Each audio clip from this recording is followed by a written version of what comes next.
Hey, ¿qué tal? Sean bienvenidos a este primer módulo, que es un módulo introductorio. Y en este módulo vamos a ver 3 preguntas fundamentales. ¿Por qué las quisimos poner al principio? Porque creemos que son elementos básicos para antes de poder aprender cómo rezar la liturgia de las horas.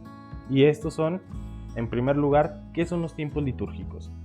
¿Y por qué es tan importante saberlos casi de memoria para poder rezar la liturgia de las horas?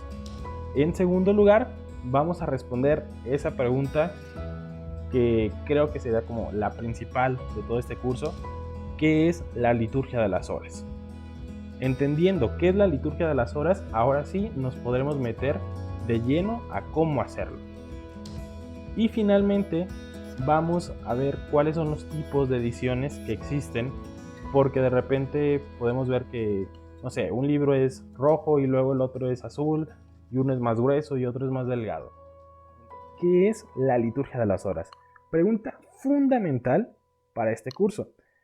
Bueno, lo vamos a responder a través de lo que nos enseña la Santa Madre Iglesia, que nos dice, nos recuerda a través del catecismo, que el misterio de Cristo, este misterio que se ve reflejado tanto en la encarnación y la Pascua, y que la vemos de manera muy especial y celebramos de manera muy especial los domingos. Entonces la iglesia nos propone que nosotros estemos siempre en oración, que la iglesia esté siempre en oración. Por lo tanto, nos presenta este conjunto de oraciones, de himnos, de lecturas, en las que nosotros podremos profundizar en ese misterio de Cristo. ¿Quiénes van a rezar la liturgia de las horas? Pues bueno, todos los fieles. Si eres clérigo, si eres religioso o si eres laico. La iglesia entiende la realidad de vida de cada uno de ellos y por lo tanto también va a hacer ciertas recomendaciones y nos va a ir mostrando cómo debemos de rezar la liturgia de las horas, que es algo que vamos a ir conociendo a través de este curso. Y algo que tenemos que tener siempre en cuenta es que sí, ciertamente la iglesia está siempre en oración, pero esta oración es muy especial porque, por ejemplo, nosotros ahorita en la noche, bueno, si ahorita sí es noche cuando estoy grabando este video. Entonces aquí es cierta hora, pero quizá en el otro lado del mundo están rezando ahorita laudes. Entonces es un complemento, como que toda la iglesia durante todo el tiempo, o sea, si yo ahorita a las 2 de la madrugada estoy dormido, tengo la seguridad de que en otra parte de la iglesia, en otra parte del mundo, va a haber personas que estén orando. Entonces la iglesia no se va a cansar de orar por una cosa muy especial. Cristo quiere hacer oración y hace oración a sí mismo. Hace oración con su cuerpo porque lo quiere dedicar al Padre. Obviamente es él mismo, pero en la persona del Padre. Entonces nosotros como cuerpo místico, la iglesia como cuerpo místico de Cristo, formamos esta oración. Nos convertimos en la voz de Cristo. Entonces es una oración súper especial que, como les comento, a lo largo de este curso vamos a ir aprendiendo poco a poco. Ustedes tranquilos, puede que es mucha información, sí, pero poco a poco lo vamos a ir descubriendo y tengan por seguro que al final de todo ustedes van a salir expertos en cómo rezar la liturgia de las horas. Paz y bien. Paz y bien, queridos hermanos, ¿cómo están? Feliz día de la semana en el que se encuentren. Yo soy Tony Figueroa, tu franciscano Aguilar de confianza, y bienvenido seas a la siguiente lección dentro de este curso de cómo rezar la liturgia de las horas. El tema que analizaremos el día de hoy es el año litúrgico. El año litúrgico, que es el que va a regir todas las celebraciones de la iglesia, las celebraciones importantes. La iglesia celebra muchísimos misterios a través del año, pero hay misterios dentro de esos misterios que son, por así decirlo, más importantes, más misteriosos, que son de gran alegría y de suma importancia para nuestra salvación. Y a partir de esos misterios, la iglesia ha determinado tiempos de preparación para celebrar estos misterios y luego tiempo para celebrar estos misterios. Y esto es lo que vamos a encontrar en el año litúrgico, en el calendario litúrgico. Y el primer punto que hay que recordar de estos tiempos dentro del año litúrgico es que el año litúrgico no coincide con el año civil. El año civil, el año calendario que tenemos pegado en nuestra pared, empieza en enero, 1 de enero, y termina el 31 de diciembre. Pero el calendario litúrgico de la iglesia comienza en otro momento y termina en otro momento. El año litúrgico de la iglesia comienza con un tiempo de preparación, y el primer día de este tiempo de preparación es un domingo por ahí que sería de los últimos de noviembre, de los primeros de diciembre. Y este primer tiempo litúrgico dentro del calendario de la iglesia es el tiempo de Adviento. El tiempo de Adviento es un tiempo de preparación que dura 4 semanas y cachito más, a lo mejor a veces 5 semanas, pero cuentan los 4 domingos previos a, y les voy a decir aquí el spoiler, el Adviento es un tiempo de preparación para la Navidad, para la Natividad del Señor, que celebramos, ¿qué día? El 25 de diciembre. Entonces, hagan de lado ese spoiler. Entonces, la Natividad del Señor se celebra el 25 de diciembre y el tiempo de Adviento comienza 4 domingos antes del día 25 de diciembre. Entonces tú buscas 25 de diciembre en tu calendario y cuentas el domingo antes, 1, 2, 3, 4 domingos antes. Y ese cuarto domingo antes de que sea el día de Navidad es cuando comienza el tiempo de Adviento, que es un tiempo de preparación, de oración, de penitencia, de limosna, ¿sí? De obras de caridad, que nos tiene que ayudar a estar listos para celebrar la Natividad del Señor. Y un punto bien importante que va a tener una relevancia en la liturgia de las horas. El tiempo de Adviento sí es un tiempo de preparación para recordar la encarnación del Señor, para recordar el nacimiento del Señor. Pero no es el único tema que nos recuerda el tiempo de Adviento. También hay que recordar que así como una vez nuestro Señor vino, va a volver a venir en una segunda venida gloriosa, que es el Apocalipsis, el juicio final. Todo eso no es un análisis para otro día. Entonces, la liturgia de las horas, en sus oraciones, en sus cantos, en todos sus elementos, nos va a recordar esto, ¿sí? Que además de recordar el nacimiento del Señor, la natividad del Señor, también hay que recordar que va a haber una segunda venida. Todo lo relacionado con esta segunda venida se le conoce dentro de la iglesia como escatología. Entonces, las oraciones de la liturgia de las horas en el tiempo de Adviento tienen un mensaje marcadamente escatológico. Mensajes que van a aplicar, sí, ciertamente cuando fue la primera venida, pero también nos tienen que recordar la segunda venida y que estemos preparados y listos para esta segunda venida. Todos los tiempos litúrgicos tienen, por así decirlo, como marcas de ya llegamos hasta este punto, vamos a seguir con lo que sigue, ¿no? El tiempo de Adviento tiene un punto en el cual deja de ser, por así decirlo, escatológico, y ya comenzamos como la recta final, es como el checkpoint, por así decirlo, del tiempo de Adviento. Y este checkpoint es el día 17 de diciembre, ya faltando 7 días para que sea la Navidad, 17, 18, 19 hasta el día 24, ¿ok? Entonces, los últimos días de Adviento, y más aún ya estos últimos días, deja de tener un mensaje tan escatológico el Adviento en su liturgia y ya se vuelve más relacionado con la natividad de nace el Señor viene con nosotros, el Dios con nosotros, Dios nos ha dado a su Hijo, para que ahora sí estemos más como en el ánimo navideño, ¿no?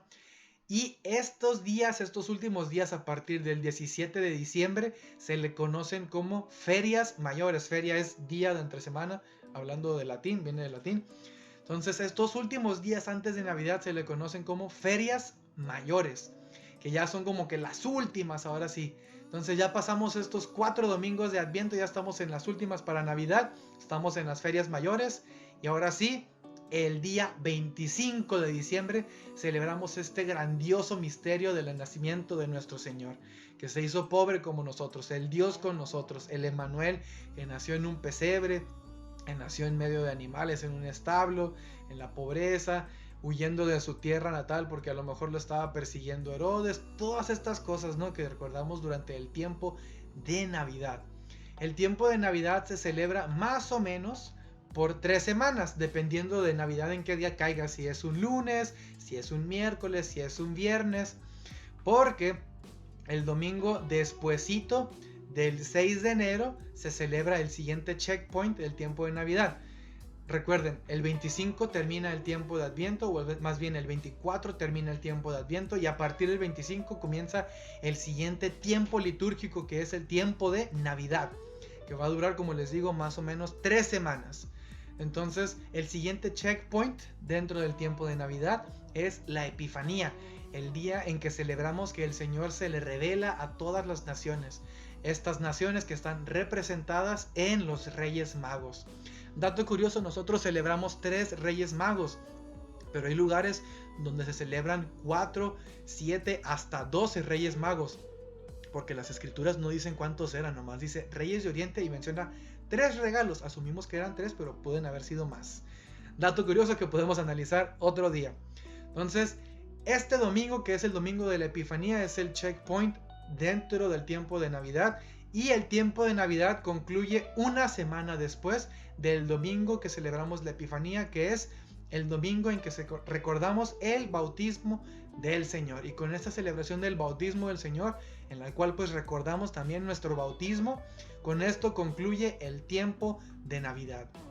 Dura más o menos, como te digo, 3 semanas, en el cual recordamos estos misterios de que el Señor nace, de que el Señor se revela a las naciones, de que el Señor es bautizado, de que el Señor es reconocido como el Salvador, como el Emmanuel, el Dios con nosotros. El siguiente tiempo litúrgico importante dentro de la iglesia es otro tiempo de preparación, que es el tiempo de Cuaresma. El tiempo de Cuaresma es un tiempo que dura 40 días dentro del calendario de la iglesia. Es un tiempo para oración intensa, para ayuno, para penitencia, para obras de misericordia.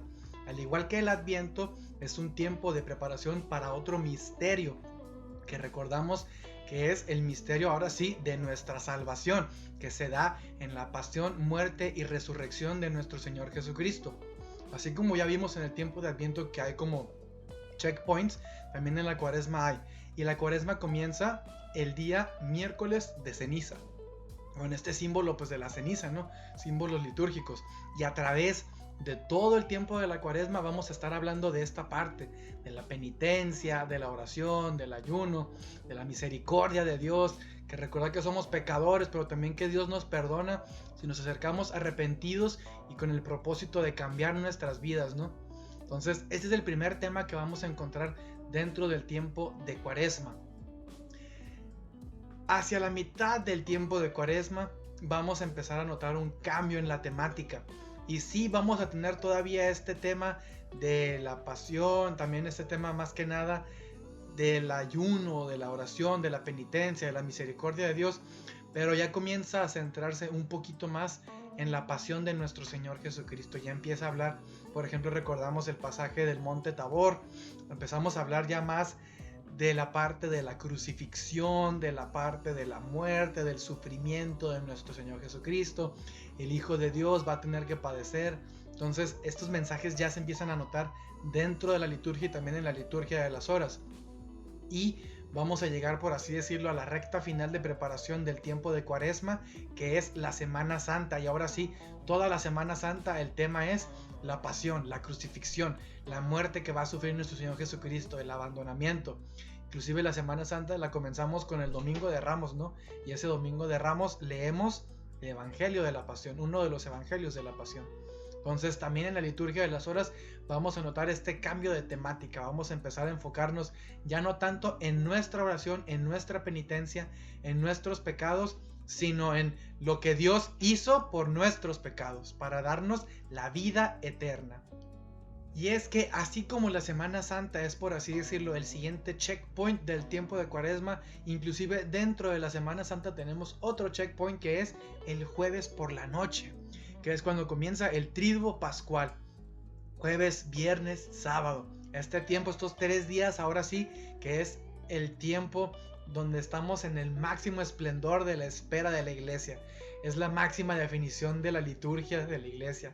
Inclusive en la liturgia de las horas, las oraciones propias de estos días, jueves santo, viernes santo, sábado santo, Son oraciones que los primeros cristianos hacían. Son oraciones antiguísimas. Entonces es pensar, imagínate las oraciones que tú estás haciendo en la liturgia de las horas en Semana Santa del Tríodo Pascual. Los primeros cristianos ya lo hacían, ¿no? Inclusive el buen San Benito de Nurcia, a lo mejor tienes tu medallita de él. Cuando él escribe a los monjes allá por el año 500, ya hablaba de las oraciones propias de la Semana Santa y del Tríodo Pascual. Y él decía, estamos hablando del año 500, más o menos. Decía que eran oraciones tan antiguas que él no se atrevía a modificarlas, ¿no? Entonces, si ya desde aquel entonces eran oraciones antiguas, imagínate desde cuándo se usaban. Entonces, ya el mensaje en estos días es plenamente hablando de la pasión y de la crucifixión. Inclusive es para recordarnos, por así decirlo, el dolor y sufrimiento de nuestro Señor Jesucristo, lo que pasó. Por así decirlo, nosotros nos piden que nos arrepintamos de nuestros pecados, oración, penitencia, ayuno. Pero también en estos días más especialmente, ahora sí, la liturgia de las horas nos va a recordar lo que pasó nuestro Señor Jesucristo para que alcanzáramos el perdón de nuestros pecados. Y una vez concluido este tiempo de Cuaresma, ahora sí, celebramos el domingo de Pascua. La muerte del Señor no queda en muerte, sino que esta muerte es para darnos vida, es su gran triunfo. Y este domingo de Pascua recordamos la resurrección de nuestro Señor Jesucristo, que se levantó del lugar de entre los muertos. Dice el pregón pascual, ¿dónde está muerte tu aguijón?, ¿no? Y en estos días, ahora sí, que comenzamos a celebrar la Pascua, van a ser 50 días en los que recordamos estos misterios, pero que nos dan la vida, ¿no? Yo soy el camino, la verdad y la vida, yo soy el buen pastor. Yo soy la verdad, yo soy el camino que los lleva al cielo, yo estaré con ustedes, la gran comisión, todos estos mensajes que son ahora sí salvíficos, por así decirlo. El Señor nos dio la vida a través de su muerte y ahora pues aprovechenlo. Ya les dejé aquí el camino para que alcancen la salvación, les dejo a la iglesia para que les dé la gracia, para que sigan en el camino de salvación. Entonces ya son mensajes alegres, mensajes de esperanza, mensajes que nos evocan la vida eterna, esta siguiente vida a la que estamos preparándonos, ¿no?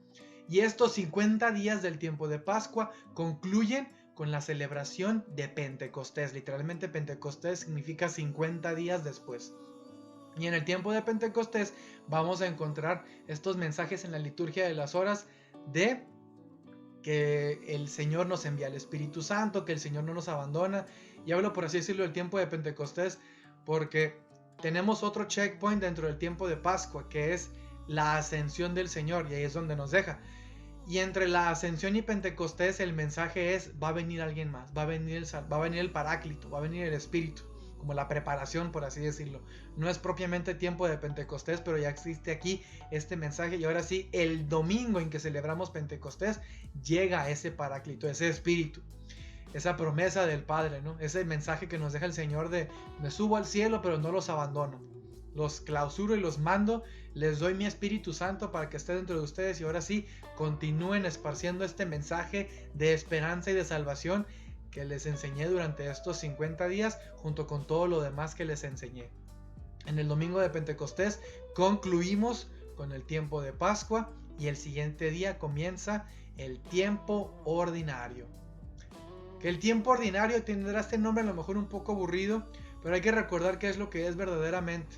Inclusive el tiempo ordinario hace unos 60 años, antes de que hubiera unos cambios en la liturgia, tenía otro nombre. Se llamaba Domingos después de Pentecostés. Y sigue aplicando esta idea, ¿no? De que tenemos el domingo de Pentecostés, llega la efusión del Espíritu Santo, y con esta efusión del Espíritu Santo vamos a recorrer el día a día de nuestro Señor Jesucristo, todas sus enseñanzas. Con esta efusión vamos a recordar durante los siguientes domingos estas enseñanzas, estos mensajes, estos misterios dentro de la vida del Señor, ¿no? Misterios también, por ejemplo, como la Santísima Trinidad, Corpus Christi, el Sagrado Corazón, la Transfiguración del Señor. Todos estos misterios que al final de cuentas nos van a encaminar hacia estos dos grandes misterios que marcan los tiempos litúrgicos de la Iglesia, la Natividad y la Semana Santa. Pero también es importante analizarlos y recordarlos y tenerlos presentes en nuestra vida, ¿no? Estos misterios que nos recuerdan muchísimas cosas, la Santísima Trinidad, pues la grandeza de Dios, ¿no? El Sagrado Corazón, el amor que tiene Dios por los hombres, la Transfiguración del Señor, pues lo que espera para nosotros en la siguiente vida, ¿no? Entonces, con esta efusión que recibimos en Pentecostés del Espíritu Santo, nos adentramos a analizar estos misterios de la vida del Señor, del día a día del Señor, por así decirlo, de la vida ordinaria del Señor. Que de ordinario tiene mucho, ¿no? Pero pues era su día a día, lo que hacía todos los días cuando estuvo entre nosotros. Y el último punto a recordar es que otro punto esencial dentro del tiempo litúrgico, dentro del calendario de la iglesia, es que cada uno de ellos va a estar marcado, por así decirlo, por un color. Los tiempos de preparación, Adviento y Cuaresma, que son penitenciales, que son como de espera, de no tanta alegría, se marcan con el color morado. El tiempo de Navidad y el tiempo de Pascua, que son de celebración, se marcan con el color blanco, inclusive en algunos lugares con dorado. El día de Pentecostés se marca con rojo, y también algunos días de la Semana Santa se recuerdan con rojo también, por la sangre de nuestro Señor Jesucristo derramada por nuestra salvación, y en la parte de Pentecostés por el fuego del Espíritu Santo. Y el tiempo ordinario se recuerda con el verde. ¿Por qué el verde? Que el verde nos recuerda como el follaje, como los árboles, la vida, y precisamente el Espíritu Santo, que es el que da la vida, ¿no? Decimos en el credo, Señor y dador de vida. Y con ese mensaje, precisamente con esto de domingos después de Pentecostés, el tiempo después de Pentecostés, recibimos al Espíritu Santo, que es vida, y esa vida hace que todo florezca, ¿no? Que se reverdezca, que le dé vida a la tierra que estaba poquito muerta. Entonces, con esto concluimos esta lección del día de hoy, este temita sobre el calendario litúrgico. Espero que tengas en mente estos mensajes cuando estés rezando tu liturgia de las horas, cuando estés haciendo el oficio divino, para que recuerdes qué estamos diciendo, que no es nada más repetir oraciones, salmos, antífonas, sino que tienen un significado, y nos ayudan estas oraciones a que pongamos y nos enfoquemos en ese significado y pues la trascendencia que tiene para nuestra vida. Dios te bendiga, paz y bien.